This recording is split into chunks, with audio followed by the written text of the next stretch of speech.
بسم اللہ الرحمن الرحیم۔ معزز خواتین حضرات، السلام علیکم ورحمۃ اللہ وبرکاتہ۔ انبیاء اور رسل ہر دور میں انسانیت کے لیے عمومی طور پر رول ماڈل اور نمونہ ہوتے ہیں۔ یہی وجہ ہے کہ انبیاء علیہ السلام کا ایک ایک کام قیامت تک کی آنے والی انسانیت کے لیے بے مثال نمونہ ہوتا ہے۔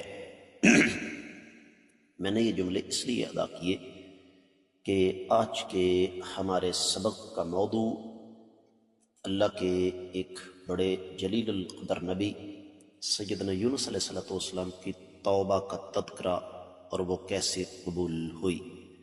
معمول کے مطابق سب سے پہلے آیت مبارکہ کی تلاوت رب کائنات ارشاد فرماتے ہیں،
معزز خواتین حضرات، رب کائنات کی پاکیزہ کتاب قرآن مجید 70واں پارہ سورہ مبارکہ کا نام الانبیاء، اور اس عظیم سورہ مبارکہ کی آیت مبارکہ ہے 88۔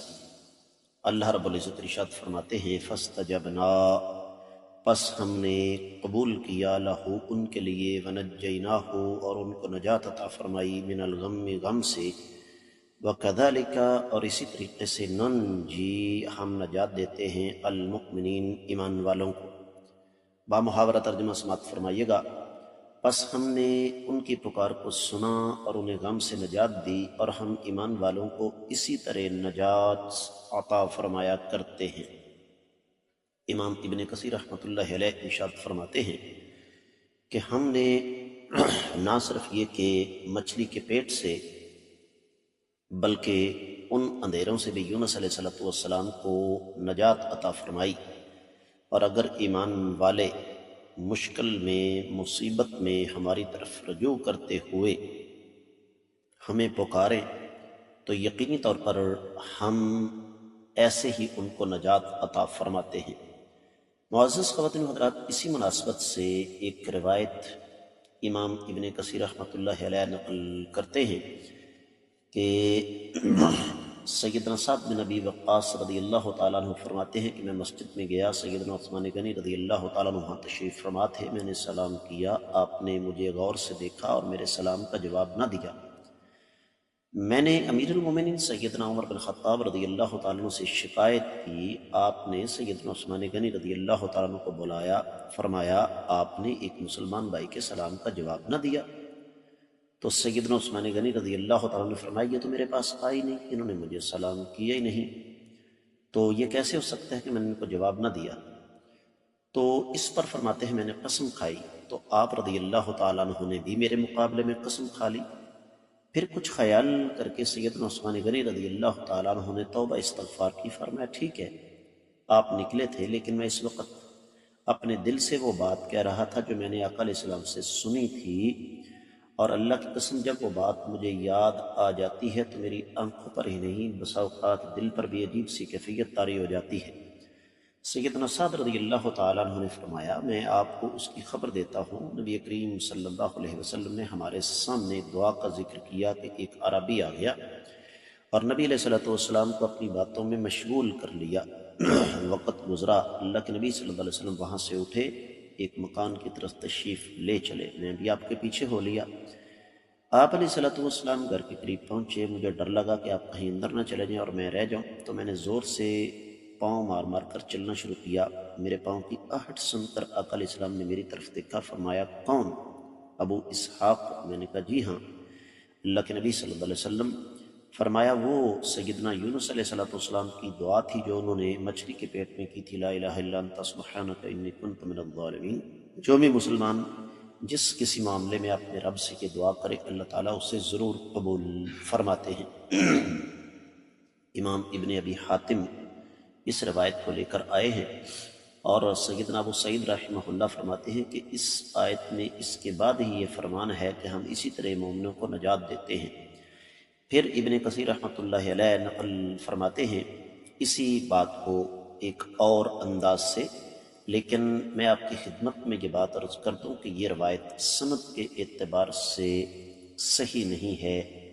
اتنا لمبا چوڑا جو قصہ میں نے آپ کی خدمت میں رکھا، یہ صحیح سند کے ساتھ ثابت نہیں ہے۔ دیگر کتب تفاسیر کا جائزہ لیا جائے تو امام ابن جریر، امام قرطبی، امام بیضاوی وغیرہ اس بات کی طرف گئے ہیں کہ جس طرح رب کائنات نے سیدنا یونس علیہ السلام کو اس تکلیف سے نجات دی تھی، بالکل اسی طریقے سے اگر کوئی مسلمان مخلص ہو کر اللہ تعالیٰ کو پکارے تو اللہ تعالیٰ نجات عطا فرماتے ہیں۔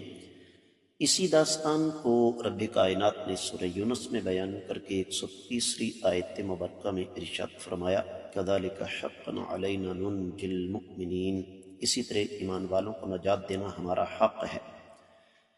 اور اس میں کوئی شبہ نہیں ہے معزز خواتین و حضرات کی سنن ترمذی میں 3505 اور دیگر کتب تفاسیر احادیث میں یہ حدیث صحیح سند کے ساتھ موجود ہے کہ اگر کوئی مسلمان اپنی دعا کے دوران لا الہ الا انت سبحانک انی کنت من الظالمین یہ پڑھتا ہے تو اللہ ملک العلم رب الجلال والاکرام اسے یقینی طور پر نجات عطا فرماتے ہیں، اور اللہ تعالیٰ اس بات پر قدرت رکھنے والے ہیں۔ بالکل اسی طریقے سے معزز خواتین و حضرات، جب ہم اس آیت مبارکہ کو مزید کتب تفاسیر کی روشنی میں دیکھتے ہیں تو ہمیں ایک اور چیز معلوم ہوتی ہے، اور وہ یہ کہ سیدنا یونس علیہ السلام کی یہ دعا صرف اس ہستی مقدسہ کے لیے مخصوص نہیں تھی، بلکہ اس دعا کا تعلق قیامت تک کی آنے والی انسانیت کے لیے ہے، انسانیت کے ساتھ ہے کہ اگر کوئی شخص بھی مخلص ہو کر عقیدہ توحید کی بنیاد پر یہ دعا کرے تو اللہ تعالیٰ اس کی دعا کو قبول فرمائیں گے۔ بات کو اختتام کی طرف لے جاتے ہیں۔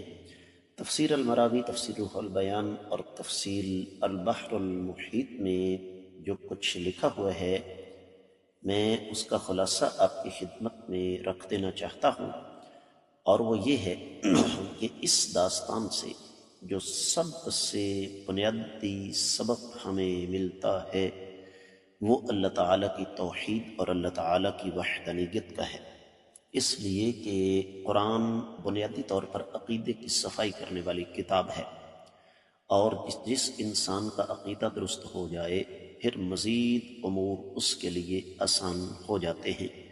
تو عقیدے کی صفائی کچھ یوں ہوتی ہے کہ سیدنا یونس علیہ السلام سے پہلے کتنے انبیاء گزرے، لیکن انہوں نے مدد کے لیے کسی کو بھی نہیں پکارا، خالصتاً اللہ کو پکارا، اور اللہ نے ان کی پکار کو شرف قبولیت عطا فرماتے ہوئے ان کی دعا سنی اور ان کو نجات عطا فرمائی۔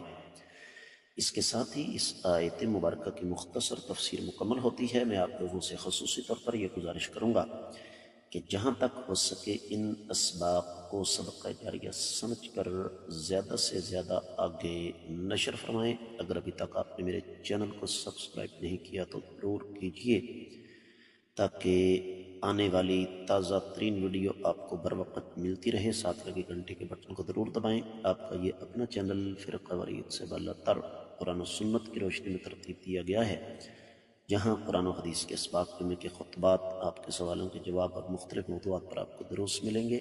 کامنٹ سیکشن میں آپ کی محبتوں کے اظہار کا بہت بہت شکریہ۔ آج کے سبق سے اجازت دیجیے۔ السلام علیکم ورحمۃ اللہ وبرکاتہ۔